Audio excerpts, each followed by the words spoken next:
from the bushes. Ali disappeared.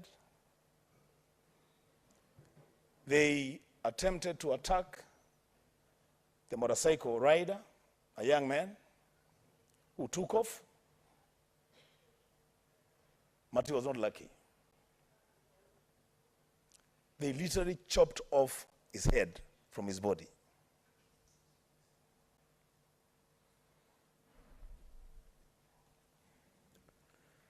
The speaker on Sunday, yesterday that incident happened in Sikuru ward. On Sunday, the neighboring Ngomeni ward,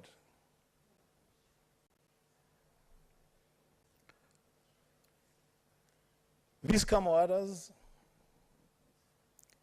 invaded the village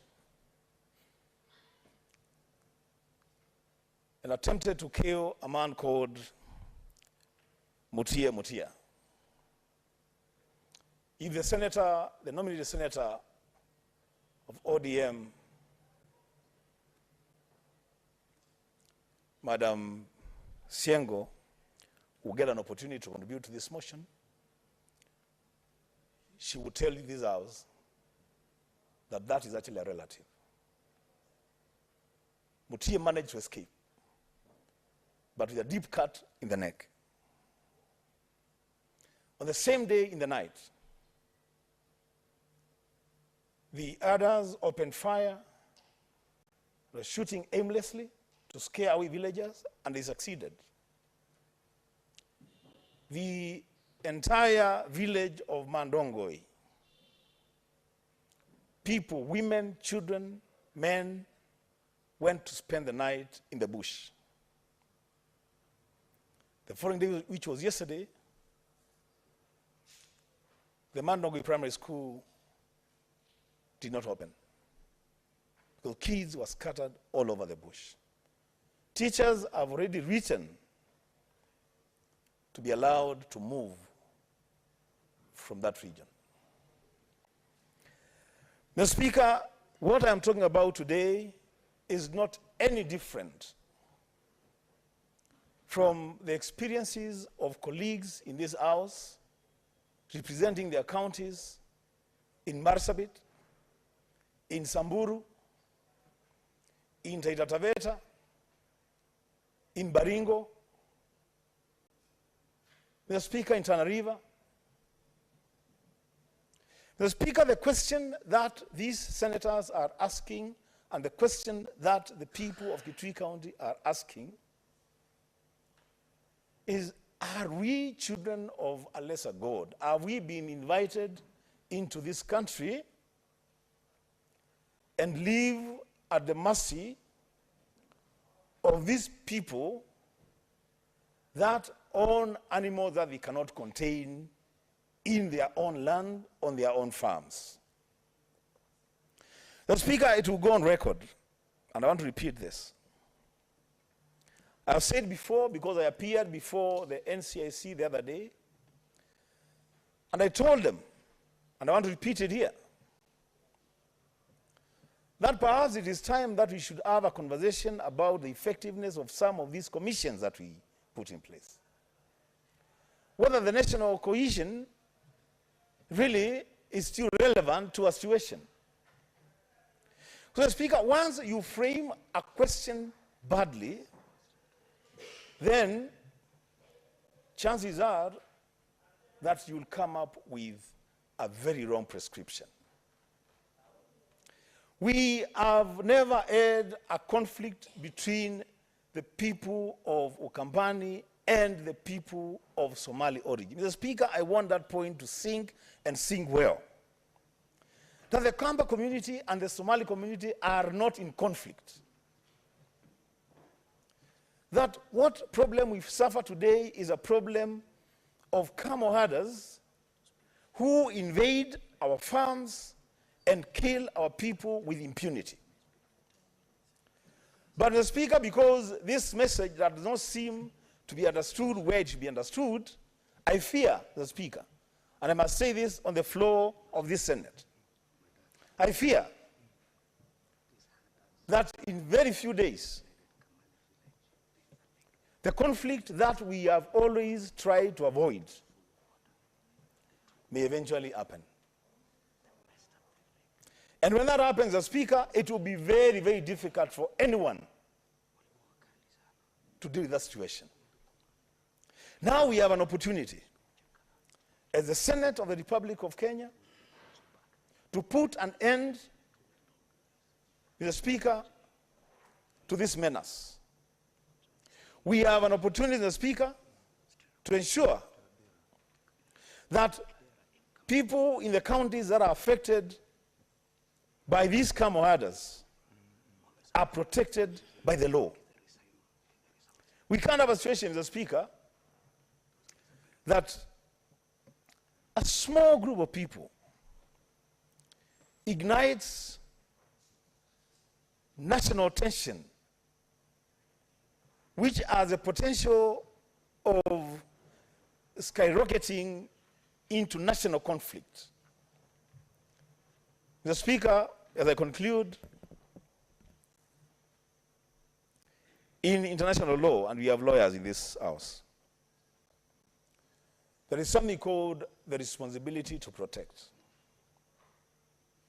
That if governments are either unwilling or unable to protect their citizens, then frontline states have a moral responsibility to step in and protect suffering citizens.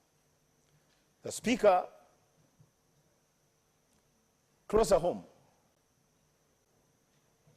and I hope that we don't have to go that way, that the government must demonstrate ability and willingness to protect the lives and property of its citizens. If that does not happen, Mr. Speaker, can I get just 1 minute? If that does not happen, Mr. Speaker, then the only option left to citizens is to find means and ways of protecting themselves and their property. The Speaker, as I said, I hope we don't walk that way. Mr. Speaker, with those many remarks, I move the motion and request Senator Ezena to second. I thank the Speaker. Senator Ezena.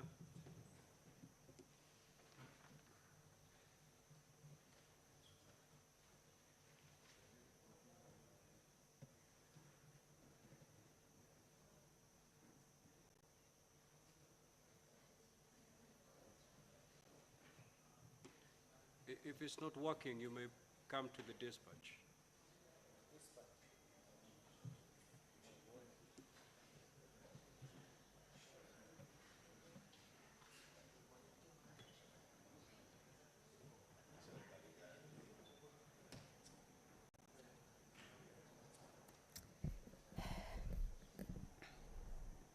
Thank you, Honorable Speaker. Mr. Speaker, I rise to second this motion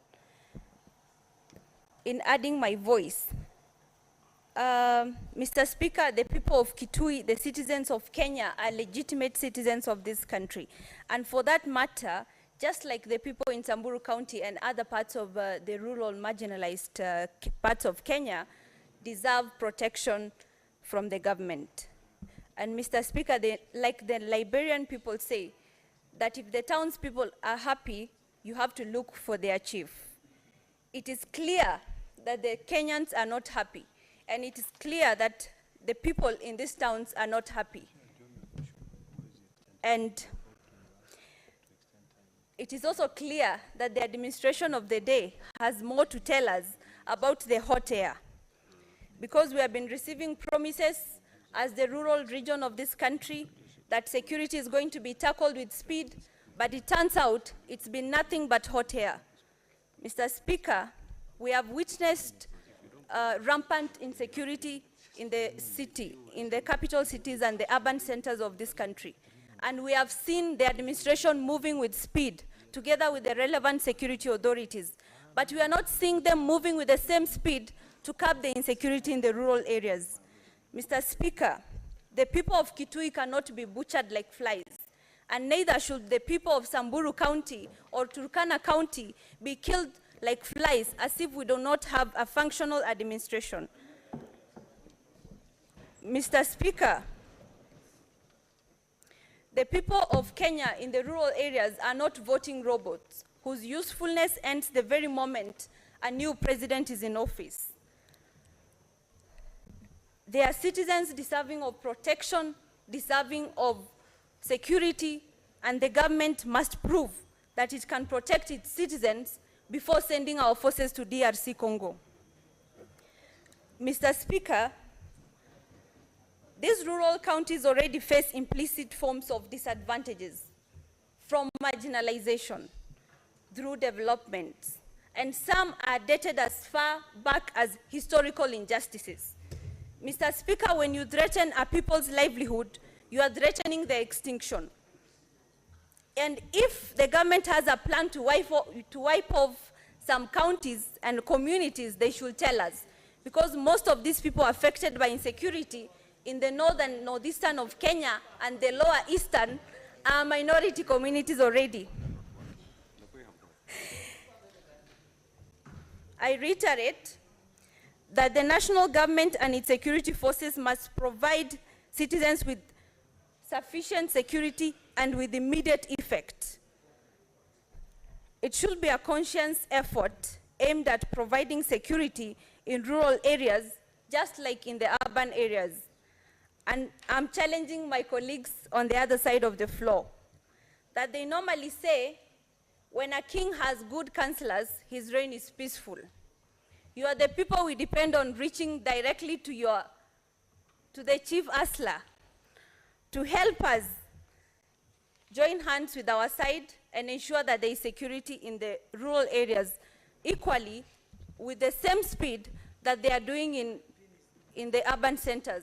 Mr. Speaker, conflict has been ongoing in Samburu as far as yesterday. And despite the meetings we've had with the security, cabinet secretary for security and the relevant leaders within the security system, it is clear that there is a lot of delay in providing the security for the rural Kenya, especially Samburu County. Mr. Speaker, the Chief Asla should remember that the very people that voted for him are looking out for him. Mr. Speaker, I want to challenge leaders like Samson Cherargei to come out and tell us whether his interest is the coalition that he belongs to or the citizenship of this country that is meant to protect and defend as an oversight house. Thank you, Mr. Speaker.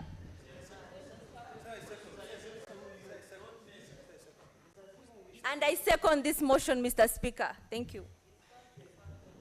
Honorable Senators, I now propose the question that pursuant to Standing Order 37, the Senate do adjourn to discuss a definite matter of urgent national importance, namely the security situation in Kitui County as a result of the conflict between camel herders and the residents of the county. Now, Honorable Senators, Standing Order 37(6) provides that no senator speaking on this matter shall speak for more than 5 minutes. Now, looking at the time, it's 6:01 and the House is going to rise at 6:30. I rule that each senator speaking on this matter does so within 3 minutes. Honorable Senators, you may proceed to make your contributions. Senator Siengo Kalunda Beth.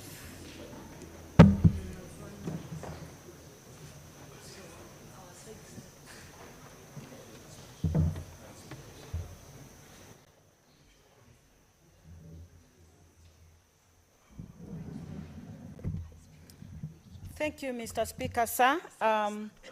Actually, I stand to support the motion that has been moved by Senator Wambua of Kitui County.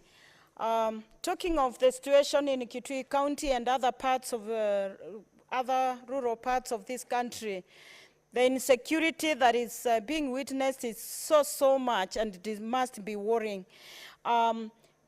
Quoting the situation in Kitui County, actually the man that Senator Wambua referred to is my relative. Mutie is a brother-in-law, and he escaped death by a whisker. Mr. Speaker, sir, the situation is even worse. Am I okay? It's even worse because as we speak now, people from Mandongoi, Kasiluni, Kakuyuni, parts of Ngomeni Ward in Mwingi North, Kitui County, are spending nights in the bush. And actually, as we speak, there are about over 400 people, women and children, who are camping at Mandongoi Primary School and some in the dispensary. Because, and they have no food, actually. They have no food to eat.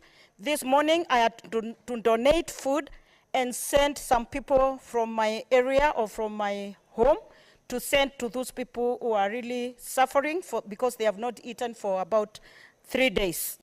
This situation is so bad that today at 2 p.m.,